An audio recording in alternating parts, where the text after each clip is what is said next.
السلام علیکم ورحمۃ اللہ وبرکاتہ۔ بسم اللہ الرحمن الرحیم۔ بادشاہ عزالدولہ کا ایک مخبر سرکاری کام کے لیے بغداد شہر کے دروازے سے باہر نکلا۔ کچھ دور جانے کے بعد برلب سڑک درخت کے سائے میں ایک نحیف و نزار نوجوان پر اس کی نظر پڑی۔ چہرے اور گردن پر زخموں کے نشان، رنگ زرد، کپڑے بوسیدہ، ننگے پاؤں۔ نوجوان نے گھڑ سوار کو دیکھا تو سلام کیا۔ گھڑ سوار نے سلام کا جواب دیا اور پوچھا، یہاں کیوں کھڑے ہو؟ کس کا انتظار ہے؟ نوجوان نے جواباً کہا، کسی ہمراہی کے انتظار میں ہوں تاکہ کسی دوسرے ملک چلا جاؤں جہاں کا حکمران عادل ہو اور قاضی با انصاف۔ مخبر نے یہ سن کر اس نوجوان سے کہا، یہ تم کیا کہہ رہے ہو؟ ہمارا بادشاہ رعایا پرور ہے، عادل رحم دل ہے اور اپنے ملک کے لیے رحمت ہے، اور قاضی سن رسیدہ بزرگ ہے، صاحب علم ہے، ایماندار، پرہیزگار اور منصف ہے۔ نوجوان نے کہا، اگر بادشاہ واقعی عادل ہوتا اور اپنی مملکت سے خبردار تو قاضی با انصاف ہوتا۔ حکومت کے اہلکاروں کا بے انصاف ہونا دلیل ہے کہ سربراہ مملکت غافل ہے اور انجام سے بے خبر۔ مخبر نے دریافت کیا، تو نے قاضی کی کیا بددیانتی اور بد کرداری دیکھی ہے؟ نوجوان نے جواب دیا، قصہ میرا دراز ہے، اس شہر سے باہر نکل کر اگر چاہو گے تو بیان کر دوں گا۔ مخبر نے اس نوجوان کو اپنے ساتھ گھوڑے پر بٹھا لیا اور کہا، اپنی مشکلات بتاؤ تو صحیح، میں بھی سنوں۔ نوجوان نے کہنا شروع کیا کہ میں بغداد کے فلاں کوچے کا رہنے والا ہوں۔ میرا والد تاجر اور صاحب حیثیت تھا۔ اس محلے میں ہمارے جدی مکانات تھے اور اس کوچے کا ہر شخص میرے والد کو اور مجھے اچھی طرح پہچانتا ہے، اور ہمارے کاروبار کے متعلق سب لوگ واقف ہیں۔ والد محترم کا انتقال ہو گیا اور میں ایک سخت بیماری میں مبتلا ہو گیا۔ جب مجھے صحت ہوئی تو میں نے ارادہ کیا کہ ارض مقدس جاؤں، حج کروں اور بعد میں رومیوں کے ساتھ جو مسلمانوں کی جنگ ہو رہی ہے اس میں شامل ہو کر شہادت حاصل کروں۔ اگر شہادت نصیب نہ ہوئی تو جنگ کے اختتام پر واپس آ جاؤں گا اور آ کر اپنا کاروبار کر لوں گا۔ یہ سوچ کر میں نے تمام غلام آزاد کیے اور ہر ایک کی خدمت کے مطابق گھر اور مال و دولت دے کر فارغ کر دیا۔ جو کچھ مکانات اور زمین میں سے بچا اس کی فروخت سے مجھے 50,000 دینار سرخ حاصل ہوئے۔ میں نے سوچا کہ 50,000 کی رقم اٹھائے پھرنا عقل مندی نہیں اور اس میں خطرہ بھی ہے۔ سفر کے لیے 10,000 دینار کافی ہیں، بقایا یہاں کسی کے پاس امانتاً رکھ جاؤں، اگر بچ کر واپس آ گیا تو کوئی کاروبار کر لوں گا۔ اب یہ فکر تھی کہ رقم کس کی تحویل میں دی جائے تاکہ دل کو سکون بھی ہو اور واپس آ کر طلب کرنے میں کوئی دقت نہ ہو۔ بازار سے تانبے کی 2 آفتابیں خریدے اور 20,000 دینار دونوں بھر کر اوپر سے منہ بند کر دیے۔ غور و فکر کیا تو دل نے کہا، قاضی شہر عمر رسیدہ بھی ہیں اور بادشاہ نے سوچ سمجھ کر ہی انہیں اپنی رعایا پر منصف مقرر کیا ہے، اس لیے امانت انہی کے پاس رکھی جائے۔ یہ سوچ کر دیناروں کے دونوں آفتابیں اٹھائے اور قاضی صاحب کے گھر پہنچا، ان سے مدعا بیان کیا اور امانت ان کے سپرد کی۔ اس کام سے فارغ ہو کر مکہ مکرمہ پہنچا، حج کیا، مدینہ منورہ گیا، روضہ اقدس کی زیارت کی اور مجاہدین کے ہمراہ محاذ جنگ پر چلا گیا۔ دوران جنگ چہرہ، گردن، بازو انتہائی زخمی ہو گئے۔ 9 برس تک دشمن کی قید میں رہا۔ جب رہائی نصیب ہوئی تو انتہائی قسم پرسی کے عالم میں بغداد پہنچا۔ خالی ہاتھ، کپڑے پھٹے ہوئے، برہنہ پاک قاضی صاحب کے پاس گیا اور اپنا تعارف کرایا کہ فلاں شخص کا بیٹا ہوں۔ حج کرنے کے بعد مجاہدین کے ہمراہ دشمنوں سے جنگ میں زخمی ہو گیا اور گرفتار کر کے دشمنوں نے مجھے زندہ میں ڈال دیا۔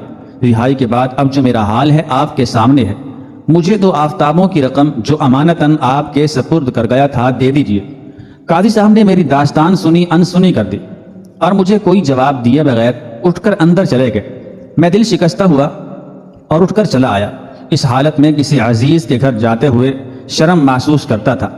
رات ایک مسجد میں گزاری اور دن کے وقت سڑک کے کنارے ایک محفوظ جگہ پر پڑا رہا۔ اس کے بعد بھی 3-4 مرتبہ قاضی صاحب کے پاس گیا لیکن انہوں نے کوئی توجہ نہ کی۔ پھر ایک روز میں نے ذرا سختی سے اپنی امانت کا مطالبہ کیا۔ قاضی صاحب نے انتہائی سخت لہجے میں مجھے ڈانٹنا شروع کیا کہ تیرا دماغ درست نہیں، تو ہذیان بک رہا ہے۔ جس شخص کا تو نام لے رہا ہے اسے میں خوب پہچانتا ہوں۔ وہ کاروباری آدمی تھا، خوش شکل اور خوش پوش تھا۔ میں نے کہا، قاضی صاحب میں وہی ہوں، بدحالی اور تنگ دستی نے میرا یہ حال کر دیا ہے۔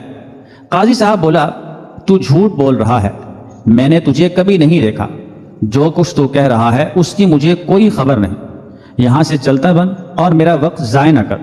میں نے کہا، قاضی صاحب ایسا نہ کریں، خدا کے لیے میرے حال پر رحم کریں۔ قاضی نے کہا یہ نصیحتیں اور وعظ کسی اور کو جا کر سناؤ۔ میں نے کہا قاضی صاحب ان 40,000 دینار میں سے آپ 5,000 لے لیں۔ قاضی صاحب نے کوئی جواب نہ دیا۔ میں نے پھر عرض کی ان دونوں آفتابوں میں سے ایک آپ رکھ لیں اور ایک مجھے دے دیں کہ میں سخت مجبور اور درماندہ ہوں۔ قاضی صاحب نے غصے بھری نگاہوں سے میری طرف دیکھا اور کہا تیرا دماغ خراب ہو گیا ہے، مجھے مجبور نہ کرو ورنہ ابھی میں تیرے پاگل ہونے کا فتویٰ دے کر اپنے کارندوں سے کہوں گا کہ تجھے پاگل خانے میں بند کر دیں، تجھے پاگل خانے سے رہائی نصیب نہ ہوگی۔ میں سمجھ گیا کہ قاضی بے ایمان ہو گیا ہے، یہ مجھے رقم دینے کی بجائے الٹا بندی خانے بھجوا دے گا۔ دل ہی دل میں اسے کوستا ہوا چلا گیا، اگر بادشاہ عادل اور بیدار ہوتا تو میری امانت قاضی غصب نہ کر سکتا اور میں اس طرح بھوکا ننگا اور بدحال نہ ہوتا۔ یہ ہے میری دکھ بھری داستان جس کی وجہ سے یہ شہر چھوڑ رہا ہوں۔ مخبر نے داستان سنی اور کہنے لگا اے نوجوان، نا امید نہ ہو، ہر رات کے بعد دن ہوتا ہے۔ اس سامنے والے قصبے میں میرا ایک دوست رہتا ہے جو نیک دل اور مہمان نواز ہے۔ آج رات ہم یہیں گزاریں گے، کل صبح دیکھا جائے گا۔ چنانچہ رات اس قصبے میں ٹھہرے اور کھانا کھانے کے بعد لیٹ گئے۔ کچھ دیر بعد مخبر اٹھ کر دوسرے کمرے میں چلا گیا اور جو کچھ داستان سنی تھی وہ لکھ کر خط اپنے دوست کو دیا اور کہا میرے اس گھوڑے پر سوار ہو کر بغداد جاؤ اور فلاں شخص کو یہ خط دے کر تاکید کرنا کہ ابھی بادشاہ تک پہنچائے اور جو جواب وہاں سے ملے لے آئے۔ بادشاہ نے داستان پڑھی تو بڑا حیران ہوا، فوراً جواب لکھ بھیجا کہ مظلوم شخص کل عصر کے بعد ہمارے حضور پیش کیا جائے۔ صبح ہوئی تو مخبر نے کہا برادرم اٹھو بغداد چلے، بادشاہ نے ہمیں طلب کیا ہے۔ نوجوان کے استفسار پر اس نے بتایا جو کچھ تم نے مجھ سے کہا تھا، رات وہ تمام داستان لکھ کر میں نے ایک شخص کے ہاتھ بغداد بادشاہ کی خدمت میں بھیج دی تھی۔ امید ہے اب تم اپنی مراد پالو گے۔ دونوں گھوڑے پر سوار ہوئے اور بادشاہ کی خدمت میں حاضر ہو گئے۔ بادشاہ اس شخص کو علیحدگی میں لے گیا اور حقیقت حال دریافت کی۔ نوجوان نے شروع سے آخر تک تمام داستان غم گوش گزار کر دی۔ بادشاہ یہ سن کر سخت پریشان ہوا اور کہنے لگا یہ آفت تجھ پر نہیں آئی، مجھ پر آئی ہے۔ قاضی کو میں نے تعینات کیا ہے، یہ میرا فرض ہے کہ میں اس کے خلاف کارروائی کروں۔ اللہ تعالیٰ نے مجھے بادشاہی اس لیے دی ہے کہ اس کی مخلوق کی خدمت کروں اور میرے ہوتے ہوئے کسی کو دکھ تکلیف نہ پہنچے۔ میں نے اس قاضی کو رعایا کے جان و مال پر اس لیے حکم و فیصل بنایا تھا کہ شرع اسلامی کے مطابق فیصلے کرے اور نہ وہ بددیانتی کرے نہ رشوت لے۔ اگر پایا تخت میں یہ بوڑھا شخص یہ کچھ کر رہا ہے تو دوسرے قاضی جو اور شہروں میں ہیں اور جوان اور بے باک ہیں وہ کیا کیا نہ کرتے ہوں گے۔ جب میں نے اسے عہدہ قضا دیا تھا یہ شخص مناسب زر و مال رکھتا تھا اور کثیر العیال تھا۔ اب جو پرچہ نویس اس کے متعلق بتاتے ہیں کہ بغداد اور اطراف میں اس کے باغ مکانات اور زرعی زمینیں ہیں تو اتنا کچھ اس کی تنخواہ سے تو نہیں بن سکتا تھا۔ یقیناً یہ رشوت خور اور بددیانت ہے۔ پھر نوجوان کو مخاطب کرتے ہوئے بادشاہ نے کہا میں اس وقت تک چین سے نہیں بیٹھوں گا جب تک تمہارا مال تمہیں واپس نہ دلوا دوں۔ یہ کہہ کر اپنے کارندے کو بلایا اور حکم دیا کہ اس نوجوان کو حمام میں لے جا کر غسل کرواؤ، کپڑے بدلواؤ اور پھر اصفہان میرے فلاں دوست کے پاس چھوڑ آؤ۔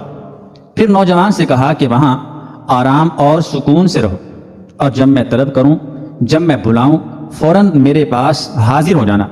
نوجوان کو روانہ کر کے بادشاہ سوچ میں پڑ گیا کہ ایسی کیا ترکیب اختیار کی جائے کہ قاضی اس مظلوم کا مال واپس کر دے۔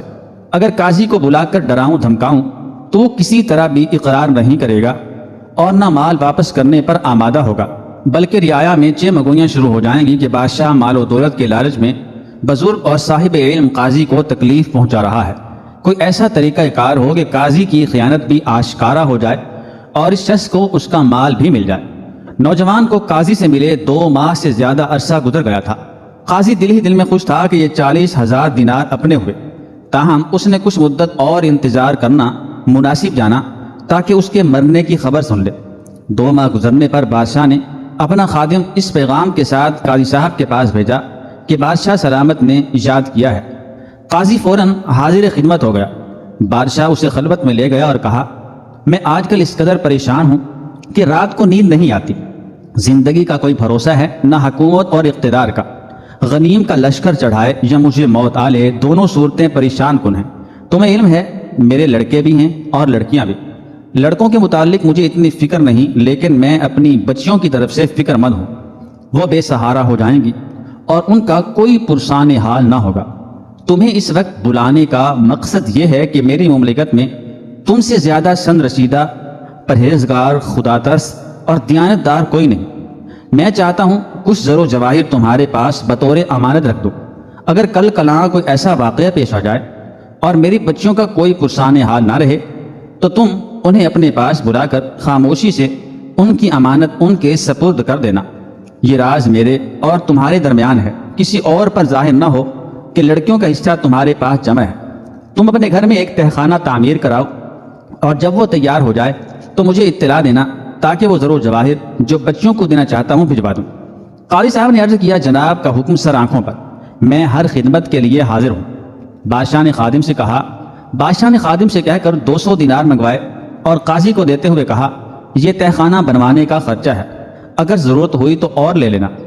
قاضی صاحب خرچے کی رقم لینے میں قدر تعامل کیا تو بادشاہ نے کہا، کام ہمارا ہے، خرچہ بھی ہمارا ہی ہوگا، لیکن اس بات کا خیال رہے کہ میں نے تم پر اعتماد کیا ہے اور اعتماد کو ٹھیس نہ لگنے پائے۔ قاضی نے بادشاہ کو بلندی اقبال کی دعا دیتے ہوئے کہا، آپ جیسا چاہتے ہیں ویسا ہی ہوگا۔ قاضی خوشی خوشی مال سے باہر آیا اور دل میں کہنے لگا، اس بڑھاپے میں قسمت جاگ اٹھی ہے۔ اگر بادشاہ مر جائے یا اس کی حکومت پر کوئی اور قبضہ کر لے تو کسی کے پاس کوئی ثبوت نہیں ہوگا، سارا مال میرا اور میری اولاد کا ہوگا۔ 1 مہینے کے بعد جب تہخانہ تیار ہو گیا، قاضی بادشاہ کی خدمت میں حاضر ہوا۔ بادشاہ نے دیکھ کر تعجب سے دریافت کیا، اس وقت کیسے آنا ہوا؟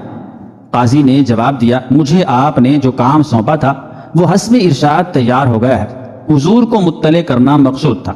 بادشاہ نے کہا، ٹھیک ہے، میں آج ہی اپنے خزانچی سے کہوں گا کہ تانبے کے بڑے بڑے برتنوں میں زر و جواہر بند کر کے تیار کر دے، میں پرسوں رات تمہارے گھر آؤں گا۔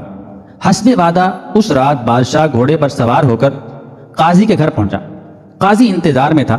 اس نے بادشاہ کو مکان کے اندر بنا تہخانہ دکھایا۔ بادشاہ نے دیکھ کر خوشی کا اظہار کیا اور قاضی سے کہا، تم کل رات آ کر وہ زر و جواہر ایک نظر دیکھ لو جو میں یہاں بھجوانا چاہتا ہوں۔ یہ کہہ کر بادشاہ واپس اپنے محل میں آ گیا۔ دوسرے دن بادشاہ نے زر و جواہر کے برتن ایک کمرے میں رکھوا دیے۔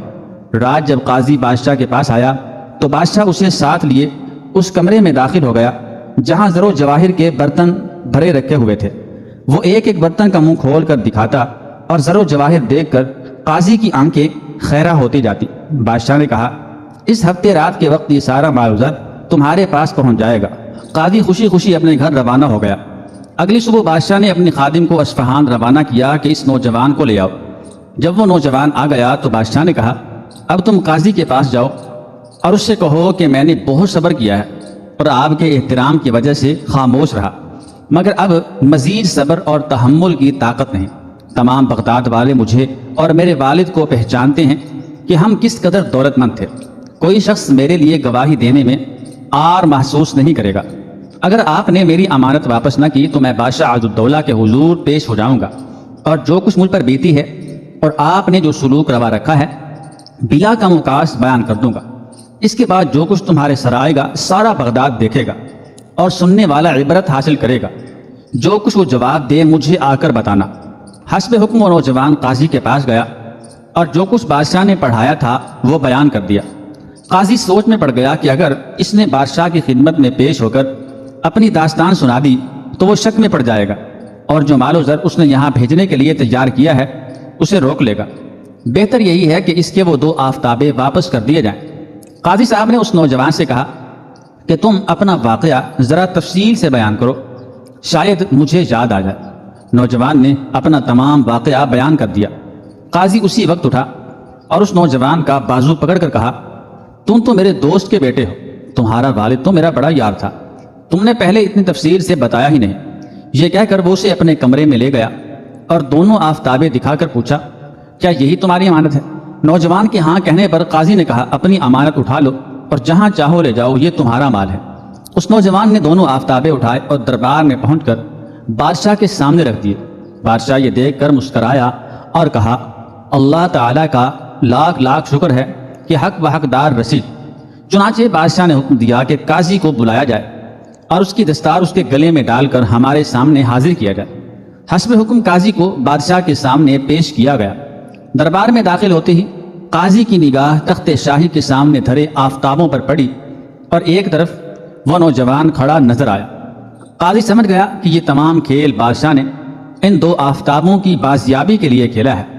بادشاہ عزالدولہ نے قاضی کو دیکھتے ہی بلند آواز سے کہا، بددیانت، رشوت خور، بے ایمان بوڑھے، تیری خیانت سب پر ظاہر ہو گئی ہے۔ تیری تمام جائیداد اور مال و زر غریب عوام کا ہے جو تو ان کا خون چوس کر جمع کرتا رہا ہے۔ حکم ہوا کہ اس کی منقولہ اور غیر منقولہ جائیداد اور مال بحق کی سرکار ضبط کر لیا جائے اور اس کی بیوی اور نابالغ بچوں کا وظیفہ ان کے بالغ ہونے تک بقدر کفایت حکومت کے خزانے سے دیا جائے۔ یہ حکم سنا کر بادشاہ نے قاضی کو مخاطب کیا، تو نے اس شخص کو اس کے مال سے محروم کرنے کے لیے اسے پاگل خانے بھجوانے کی دھمکی دی تھی۔ اب تیری یہ سزا ہے کہ تمام زندگی بندی خانے میں قید بامشقت جھیلے۔ اب تیری لاش ہی بندی خانے سے نکل سکتی ہے۔ جیل کے کارندے قاضی کو گرفتار کر کے اپنے ساتھ لے گئے۔ بادشاہ نے اس نوجوان کی امانت اس کے سپرد کر دی۔ تمام اہل دربار بادشاہ کی عدل گستری پر عاش عاش کر اٹھے۔